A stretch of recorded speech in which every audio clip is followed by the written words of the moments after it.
Najaf مجھے بول کے بتانا علی کا لہجہ مجھے 2 جگہوں پہ استعمال ہوتا نظر آیا ہے، یا معراج میں اللہ علی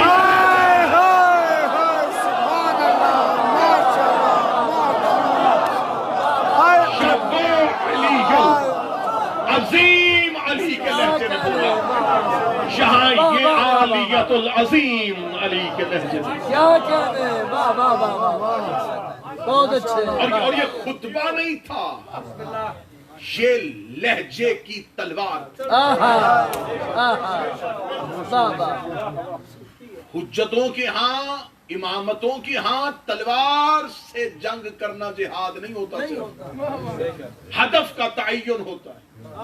اگر ہدف قلم سے ہو جائے تو پھر تلوار نہیں نکالتے۔ مقصد لوگوں کو قتل کرنا نہیں، مقصد خون ریزی نہیں، مقصد ہدف ہے، ہدف طے ہو جائے تو ہو جائے۔ شہزادی نے اپنا ہدف طے کیا، شہزادی کا لقب ہے فاتح شام، سب نے سنا، میں وہ القاب پڑھ رہا ہوں جو تم نے سنے ہوئے، فاتح شام، شام کی فاتح۔ آپ کیا سمجھتے کہ شام گئی تھی، خطبہ دیا تھا اور اس لیے فاتح شام؟ یقیناً فاتح شام ہے۔ اب اس کے لیے مجھے تھوڑا پس منظر پڑھنا پڑے گا، لیکن اگر آپ میرا ساتھ دیں گے، فاتح شام کیسے؟ یہ جو شام ملک ہے، یہ آج کا شام آپ نے ذہن میں رکھنا، اس دور کا جو شام تھا، آج کا لبنان اس کے اندر تھا، آج کا مصر اس کے اندر تھا، آج کا فلسطین اس کے اندر تھا، یہ پورے کا پورا علاقہ تھا۔ یہ بہت پرانی آبادی ہے، یہ جناب نوح کے بیٹے سام کی وجہ سے اس کا نام پڑھا تھا، پھر بعد میں یہ مشہور ہو گیا شام کے ساتھ، پھر نقطوں کے ساتھ اسے بولنا شروع کر دیا۔ اب اس کے پس منظر میں تھوڑا سا جائیے، میں فاتح شام سناؤں آپ کو۔ رسالت مآب نے مکہ فتح کیا، جب فتح مکہ کیا رسول نے، تو رسول ایک بہت بھاری لشکر لے کے مکہ کے باہر پہنچے۔ جب رسول مکہ کے باہر پہنچے تو مکہ والوں کی نیند اڑ گئی۔ وہ جسے پتھر مار کے نکالا تھا، وہ جسے کانٹے جس کے رستے میں پھینکے تھے، آج وہ لشکر لے کے آ گیا۔ یقیناً آج مکے میں خون بہے گا، آج مکے میں کسی گھر میں کوئی زندہ نہیں بچے گا، لیکن یہ رحمت للعالمین تھا، یہ کائنات کا پہلا فاتح اعظم تھا، جس نے اپنے لشکر کو یہ کہہ کے مکہ کے باہر روک دیا کہ ابھی رکو، مکے والے سوئے ہوئے، ہمارے جانے سے کسی کی نیند خراب نہ۔ یہ اسلام کی فتح۔ اگلی صبح رسول سفید پرچم اٹھائے ہوئے اس شان سے، بسم اللہ۔ وہ گڈی دوبارہ پولیس نے 4 پولیس لی آگے گڈی واسطے، وہ کس بندے دی گڈی ہے جڑی 6 دفعہ سے اعلان اتنے کیتا ہے، اتوں نکل کے وہ نال گوانڈیاں پاویوں کے رکھ لی ہے، انہیں گڈیاں باہر کڈیاں، 720 نمبر گڈی ہے FF، پلیز جو پولیس نے سانو پہ ڈسٹرب کر دیا، باہر آ کے تک لو جنہیں گڈیاں کھڑائی ہے، لہذا غلط گڈیاں نہ کھڑاؤ تاکہ ساڈا یہ پروگرام سارا جو تباہ ہوتا ہے۔ وہ جو دروازے انتظامیہ جنہیں بھی گڈی کھڑائی ہے 720 فوراً نکالو اتنے پلیز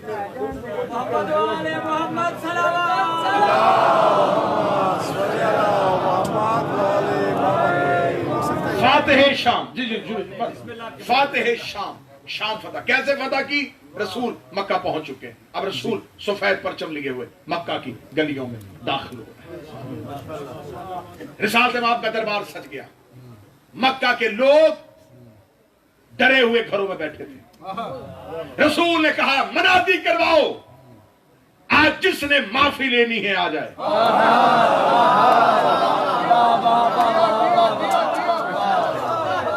جس کو معافی چاہیے آئے۔ لوگوں اس سے پہلے عرب میں یہ رواج ہی نہیں تھا، عرب میں یہ رواج تھا طاقت غلبہ پائے کچل دو۔ یہ پہلی دفعہ ہوا ہے کہ غالب بھی ہے اور معافی کا اعلان بھی، آؤ ہم تمہیں معاف کریں۔ دربار رسالت سج گیا، ایک ایک آ رہا تھا، رسالت مآب کو بتا، یا رسول اللہ یہ وہ ہے جس نے آپ پہ پتھر مارے تھے، معاف کیا۔ یا رسول اللہ یہ وہ ہے جس نے آپ کے بارے میں نازیبا اشعار پڑھے تھے، جاؤ ہم نے تمہیں معاف کیا۔ یا رسول اللہ یہ وہ شخص ہے جس نے آپ کے رستے میں گندگی پھینکی تھی، جاؤ ہم نے تمہیں معاف کیا۔ یا رسول اللہ یہ ہے وہ جو لوگوں کو آپ کے دروازے پہ آنے سے روکا کرتا تھا اور اذیت دیا کرتا، جاؤ ہم نے معاف کیا۔ صبح سے لے کے شام تک سوالی پیش ہوتے، جاؤ ہم نے معاف کیا۔